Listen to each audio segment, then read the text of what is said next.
Salam sejahtera Malaysia, denyut nadi suara rakyat bergema di channel ini.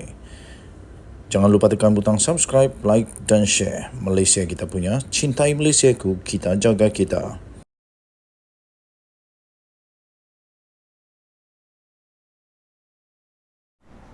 Salam sejahtera Malaysia, denyut nadi suara rakyat terus bergema di channel ini. Kes saman Dr. Mahathir yang telah menyaman Anwar Ibrahim 150 juta. Anwar akan masukkan kehadiran. Wow. Perdana Menteri Datuk Seri Anwar Ibrahim memfailkan semalam akan memasukkan kehadiran dalam saman fitnah 150 juta ringgit Malaysia terhadapnya oleh bekas Perdana Menteri iaitu Tun Mahathir Mohamad. Di bawah Undang-Undang Kes Sivil, pengerusi PH sebagai defendant itu akan memfailkan pernyataan pembelaan terhadap tindakan undang-undang oleh bekas pengerusi gerakan Tanah Air GTA itu. Peguam Ahli Parlimen Tambun iaitu Alif Benjamin Suhaimi itu mengesahkan dengan Malaysia kini pagi ini bahawa Anwar Ibrahim memorandum itu difailkan di Mahkamah Tinggi Shah Alam pada petang semalam. Peguam itu menambah bahawa pada hari ini mereka telah pun menyampaikan salinan memorandum kepada pasukan Peguam Mahathir. Malaysia kini telah menghubungi pasukan peguam bekas Perdana Menteri itu dari firma guaman Law Practice of Rafiq Hay untuk mendapatkan maklum balas mengenai perkara itu. Di bawah Undang-Undang Sivil, Anwar mempunyai 14 hari dari tarikh kehadirannya untuk memfailkan pernyataan pembelaannya terhadap saman sivil Tun Mahathir. Pada 3 Mei yang lalu, bekas ahli Parlimen Langkawi itu telah memfailkan saman terhadap Anwar berhubung dakwaan bekas Perdana Menteri itu mengumpul kekayaan untuk kekayaan peribadi semasa berkuasa.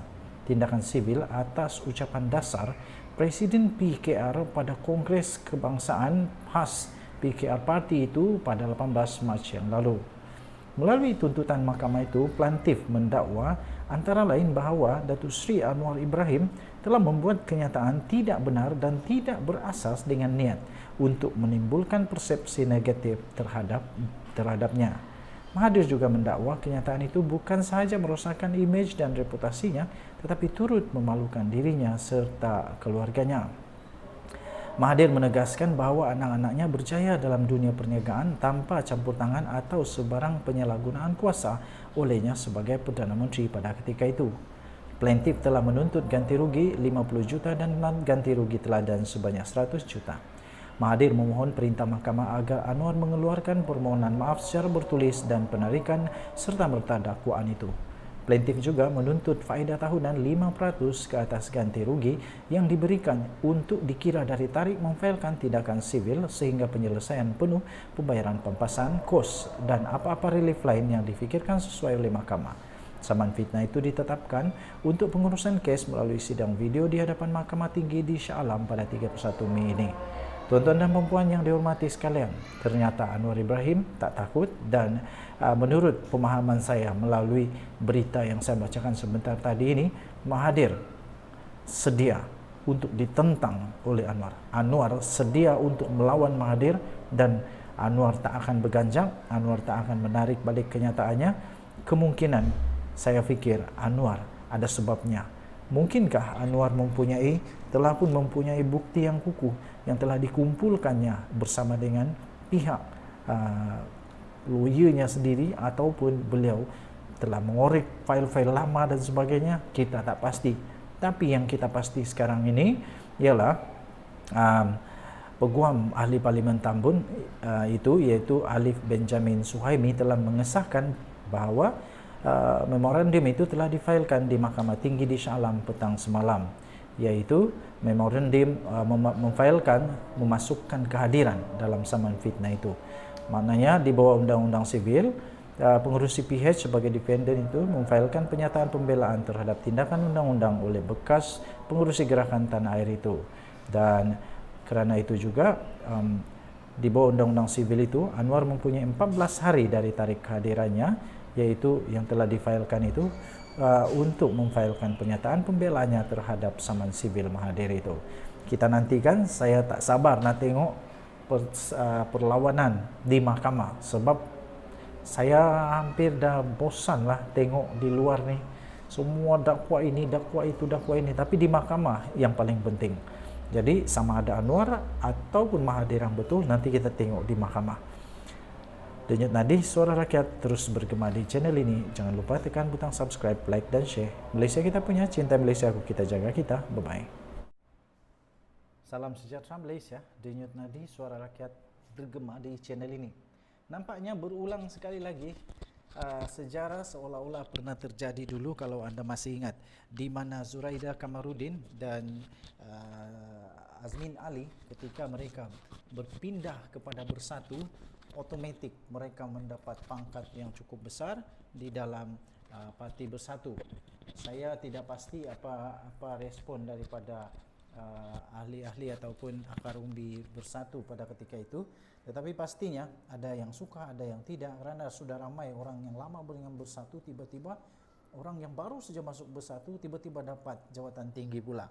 Terbaru ini Muhyiddin dikatakan menawarkan Khairi Jamaluddin jawatan ahli MPT Bersatu. Wow.